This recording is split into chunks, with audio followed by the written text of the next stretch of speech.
শুরু করতে চাই যে বাংলাদেশের প্রধানমন্ত্রী তারেক রহমানের ভারত সফর কি পুরোপুরি ভেস্তে গেল? এই ব্যাখ্যাটা দিয়ে আমরা আলাপটা শুরু করতে চাই। ধন্যবাদ। প্রথম কথা হচ্ছে যে প্রধানমন্ত্রী নরেন্দ্র মোদী তারেক রহমানকে তিনি প্রধানমন্ত্রী নির্বাচিত হওয়ার পর প্রথম ভারতে দ্বিপাক্ষিক সফরে সপরিবারে আমন্ত্রণ জানিয়েছিলেন। আর দ্বিতীয়বার ভারতে যেহেতু আগামী 12-13 সেপ্টেম্বর ব্রিক্স শিখর সম্মেলন অনুষ্ঠিত হচ্ছে, সেই সম্মেলনে অন্যান্য যারা ব্রিক্স সদস্য তারা ছাড়াও বিভিন্ন আন্তর্জাতিক বহুদেশীয় মঞ্চের প্রধানদেরও আমন্ত্রণ জানাচ্ছেন। তার মধ্যে বিমস্টেকের সভাপতি বর্তমানে বাংলাদেশের প্রধানমন্ত্রী তারেক রহমান, ফলে সেই কারণে তিনি তাকে ব্রিক্স এর সভাপতি হিসাবে আমন্ত্রণ জানিয়েছিলেন। মানে ভেস্তে যাওয়ার কথাটা আর জানি না, কিন্তু যেটা জানি সেটা হচ্ছে যে দুটি আমন্ত্রণ সম্পর্কেই তারেক রহমান সরকার এ ব্যাপারে ভারত সরকারকে এখনো পর্যন্ত কিছুই জানাননি। যেগুলো পর্দার আড়ালে নেপথ্যে আলোচনা চলছিল যে আগস্ট মাসের মধ্যেই একটা দ্বিপক্ষীয় সফর যদি হয়, যদি তিনি ব্রিক্স সম্মেলনে আসতে না পারেন, কিন্তু সেটার ব্যাপারেও ভারতের দিক থেকে প্রস্তুতি চূড়ান্ত ছিল, সেটা আপনারা সকলেই জানেন। এমনকি রাষ্ট্রপতি ভবনেও তাকে আর সম্বর্ধনা জানানোর ব্যবস্থা চূড়ান্ত ছিল। কিন্তু যে কোনো কারণে হোক তারা কিন্তু নিশ্চিত করেননি যে আসছেন কি আসছেন না, ফলে গোটা অনুষ্ঠানটা আপাতত ভারত সরকারের পক্ষ থেকে স্থগিত রাখা হয়েছে। বাংলাদেশের সরকারের মন্ত্রীরা যখন সাংবাদিকদের সঙ্গে কথা বলছেন, তখন তারা খালি একটা কথাই বলছেন যে অনুকূল পরিবেশ তৈরি হলে বাংলাদেশ প্রধানমন্ত্রী সফর করবেন। কিন্তু মানে সেই অর্থে তারা কিন্তু আনুষ্ঠানিকভাবে কোন সফর যে বাতিল করেছেন এটা বলেন, এবং তারাও একটা তাদের মতো ব্যাখ্যা অনুযায়ী অনুকূল পরিস্থিতি অনুযায়ী অপেক্ষা করছে। কিন্তু সেটা অনুকূল পরিস্থিতি বলতে কি তার স্পষ্ট কোনো ব্যাখ্যা নেই। যেটুকু অনুমান করা যায় সেটা হচ্ছে যে ভারতে অবস্থানকালীন সাবেক প্রধানমন্ত্রী শেখ হাসিনা তিনি যেন মুখ বন্ধ করে রাখেন, কোনো কথা না বলেন, এবং যেভাবে বাংলাদেশের বিভিন্ন অন্য বিরোধী রাজনৈতিক নেতাদের মুখ বন্ধ করে রাখে দেওয়া হয়েছে, তারা এই ধরনের গণতন্ত্রে বিশ্বাস করে যে বিরোধী দল কথা বলবে না, চুপ করে থাকতে হবে, নীরব থাকতে হবে, নইলে তাদের জেলে যেতে হবে বা কারাগারে যেতে হবে, অথবা তাদের সমর্থক মবেরা সন্ত্রাস করে তাদের হত্যা করবে। এই ধরনের গণতন্ত্রে তারা বিশ্বাস করে।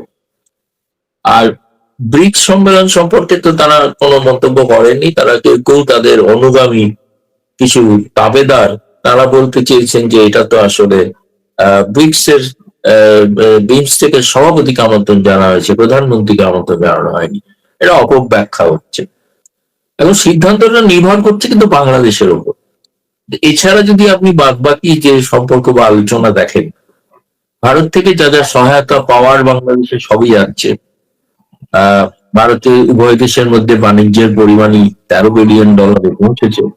তার মধ্যে বাংলাদেশের পক্ষ থেকে রপ্তানির পরিমাণটা অনেক কম, এটা ঠিক।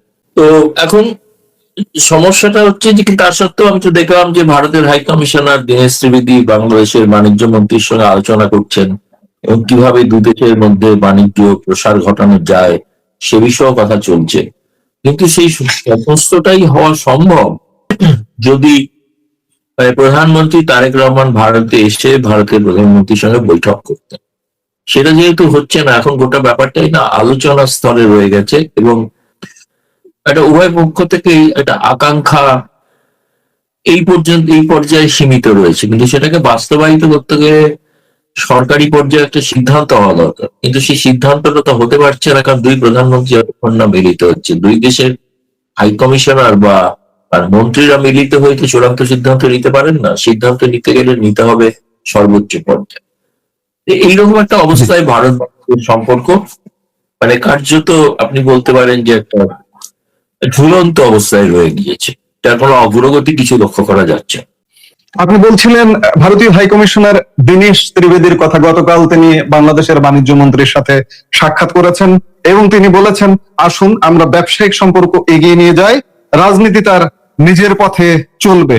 ভারত কি ব্যবসাটা শুধু চালিয়ে যেতে চাইছে, রাজনীতি নয়? এটি কি? ব্যবসা তো চলছে, ব্যবসা তো বন্ধ হয়নি। ভারত থেকে আপনি ডিজেল পাচ্ছেন, বিদ্যুৎ পাচ্ছেন, কাঁচা সবজি পাচ্ছেন, সেই ব্যবসা তো চলছে, বন্ধ তো হয়নি। সেই বন্ধ হয়ে গেলে তো বাংলাদেশ অন্ধকারে ডুবে যাবে। বাংলাদেশে এখন বর্তমানে যে অবস্থা, আমি ভারতীয়দের কথা বাদই দিলাম, আমি মানে বাংলাদেশি যারা বিশিষ্ট অধ্যাপক বা অভিজ্ঞ এই সম্পর্কের বিষয়, তাদের সম্প্রতি কিছু প্রবন্ধ প্রকাশিত হয়েছে বাংলাদেশের প্রথম সারির সংবাদপত্রে। তারা কিন্তু স্পষ্ট ভাষায় লিখেছেন যে কেবলমাত্র একটি ইস্যুকে কেন্দ্র করে এই দ্বিপক্ষীয় সম্পর্ককে এগিয়ে নিয়ে যাওয়া সম্ভব নয়। এবং তারা এও বলেছেন যে কোনো মতেই প্রধানমন্ত্রী তারেক রহমানের ভারত সফর বাতিল করা উচিত হবে। এটা দুদেশের মধ্যে সম্পর্ক, দুদেশের মানুষের উন্নয়নের ক্ষেত্রে, জনজীবনের উন্নয়নের ক্ষেত্রে একটা প্রতিবন্ধকতা তৈরি করবে। ফলে আমি বলছি, বাংলাদেশের বিশিষ্ট বিশেষজ্ঞরা তারাও মনে করছেন যে বাংলাদেশ সরকার যে সিদ্ধান্ত নিয়েছেন সেই সিদ্ধান্তটা সঠিক নয়। আমি বলছি, ভারতে তো এই ধরনের মনোভাব তো রয়েছে। ভারতের কেউ কেউ অত্যন্ত উগ্র মনোভাবও দেখাচ্ছেন। এমনকি কিছু সাবেক হাই কমিশনার তারা তো বলছেন বাংলাদেশকে যেভাবে তারা ব্যবহার করছেন এই ব্যবহারের সমুচিত জবাব দেওয়া উচিত। আর আপনি হয়তো দেখেছেন ইতিমধ্যে, আমি জানি না এটা তার পরিণতি কিনা, যে বাংলাদেশে যে বিদ্যুৎ যায় তার উপর একটা অতিরিক্ত শুল্ক চাপানো হয়েছে। এখন সেটা নিয়েও তো আলোচনা করতে হবে উভয় পক্ষে। যে শুল্কটাকে প্রত্যাহার করতে হয়, তাহলে সেটা প্রধানমন্ত্রী পর্যায়ের বৈঠকের উপর নির্ভর করছে। ভারতে তো এও বলা হচ্ছে যে, বরঞ্চ কেউ কেউ এও বলেছেন যে আওয়ামী লীগকে আরো বেশি প্রশ্রয় দেওয়া উচিত, যাতে তারা সসম্মানে বাংলাদেশে প্রবেশ করতে পারে। এই কথাও একটা এই সমস্ত মনোভাব আগে ছিল না। আগে মনোভাব ছিল বাংলাদেশের নির্বাচিত সরকারের সঙ্গে একটা সুসম্পর্ক বজায় রাখা, সুসম্পর্ক বৃদ্ধির উদ্যোগ, যেটা ভারতের সংসদীয় দলও তাই মত প্রকাশ করেছিল। কিন্তু সাম্প্রতিক যে বাংলাদেশের পক্ষ থেকে যে আচরণ দেখানো হচ্ছে, কেন দেখানো হচ্ছে বোঝা যাচ্ছে না পরিষ্কার। তারা অন্য কোনো চাপে আছেন কিনা জানি না। যেমন জামায়াতে আমির সাহেব তো প্রকাশ্যেই অনেক মন্তব্য করছেন যেগুলো দুদেশের সম্পর্কের কিন্তু একটা প্রতিবন্ধকতা তৈরি করতে পারে। এগুলোর চাপে কি বর্তমান বাংলাদেশ সরকার পড়েছেন, যে কারণেই তারা সাহসের সঙ্গে কোনো বলিষ্ঠ সিদ্ধান্ত নিতে পারছেন না। তাহলে এই ধরনের বিষয়গুলো নিয়ে আমার মনে হয় আরো বেশি গভীরে আলোচনা করা উচিত, এবং আলোচনাটা তাদের, আর এখন সিদ্ধান্ত নিতে হবে বাংলাদেশকে, ভারতের পক্ষে তো আর কিছু করার নেই। আপনি বাংলাদেশের আচরণের কথা বলছিলেন, বাংলাদেশের এই আচরণকে মনে হচ্ছে যে ভারত যেন সমীহ করে চলছে। এটি কি ভদ্রতা নাকি ভিন্ন কোনো বিষয় আছে?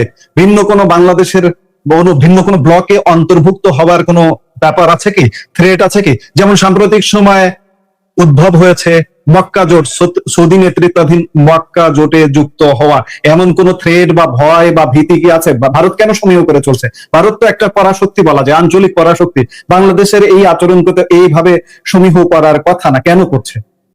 সেটা দেখুন, বাংলাদেশ এখনো যদিও চূড়ান্ত সিদ্ধান্ত নেয়নি মক্কা চুক্তিতে তারা সামিল হবেন কিনা, কিন্তু পররাষ্ট্র প্রতিমন্ত্রী তো বলেছেন যে তারা এটা বিবেচনা করে দেখছেন এটা হবে। এক্ষেত্রে ভারতের নিরাপত্তা সংক্রান্ত কোনো সমস্যা হলে নিশ্চয়ই তো ভারত তার সমুচিত জবাব দেবে, সেটা তো অন্য বিষয়। কিন্তু সমীহ করার কথাটা যেটা বলছেন আপনি, সমীহ নয়, আমি বলবো ভারত একটা কূটনৈতিক শিষ্টাচার দেখাচ্ছে, সৌজন্যতা দেখাচ্ছে, এবং যার ফলে এই সৌজন্যতাটা এত বেশি দেখানো হচ্ছে, অনেক ক্ষেত্রেই সেটাকে বাংলাদেশের কেউ কেউ হয়তো বা যারা শাসক দলে আছেন তারা ভারতের দুর্বলতা বলে ভাবছেন। ভারতেও কিন্তু এই নিয়ে সমালোচনা আছে। সমালোচনা আছে বলতে এটাই সমালোচনা আছে যে ভারত অতিরিক্ত বেশি সৌজন্যতা দেখাচ্ছে। এত সৌজন্যতা দেখানোর কোনো প্রয়োজনীয়তা নেই, বরং বাংলাদেশকে উপেক্ষা করে অন্য পৃথিবীর বড় শক্তিগুলোর সঙ্গে সম্পর্ক আরো সুদৃঢ় করা। যে কারণে আপনি হয়তো দেখেছেন যে ভারতের পররাষ্ট্রমন্ত্রী ডক্টর এস জয়শঙ্কর তিনি মস্কোয় সফর করছেন। তিনি রাশিয়ার প্রেসিডেন্ট ভ্লাদিমির পুতিনের সঙ্গে গতকাল আলাপ আলোচনা করেছেন, এবং দুদেশের মধ্যে বাণিজ্য এবং অন্যান্য সম্পর্কগুলো যাতে বৃদ্ধি হয় সেই ব্যাপারে তিনি আজকের সকালেই একটা ভাষণ দিয়েছেন। এখন আমি সম্পূর্ণ ভাষণটা হাতে পাই। ভারতের নিরাপত্তা উপদেষ্টা অজিত ডোভাল তিনি চীন সফর করছেন। সেখানকার পররাষ্ট্রমন্ত্রী এবং সীমান্ত সংক্রান্ত বিশেষ দূত ওয়াং ইং সঙ্গে তিনি বৈঠক করেছেন। সেই বৈঠকে তার সঙ্গে একটা সৌহার্দ্যপূর্ণ পরিবেশে বৈঠক হয়েছে। এগুলো হওয়ার একটা বড় কারণ হচ্ছে আগামী 12-13 সেপ্টেম্বর ভারতে যে ব্রিক্স সম্মেলন অনুষ্ঠিত হতে চলেছে, তাতে 11টি রাষ্ট্রের প্রধানরা উপস্থিত হবেন। ফলে সেখান থেকে ভারত একটা তো বড় ধরনের কোনো বার্তা আন্তর্জাতিক খাতে দেওয়ার জন্য প্রস্তুত হচ্ছে। আমার মনে হয় না যে সেটা মানে ভীতির কারণ নয়, যেটা আছে সেটা হচ্ছে নিরাপত্তা সংক্রান্ত উদ্বেগ আছে, এবং উদ্বেগ আছে বলেই ভারত কিছু কিছু প্রস্তুতি, আত্মরক্ষামূলক প্রস্তুতি নিচ্ছে। এবার দেখেছেন যে স্বরাষ্ট্রমন্ত্রী অমিত শাহ তিনি চিকেন নেক সফর করেছেন, এবং এখানে আরো বেশি নিরাপত্তা সংক্রান্ত ব্যবস্থাকে জোরদার করার জন্য তিনি সমস্ত যাবতীয় নির্দেশ দিয়েছেন।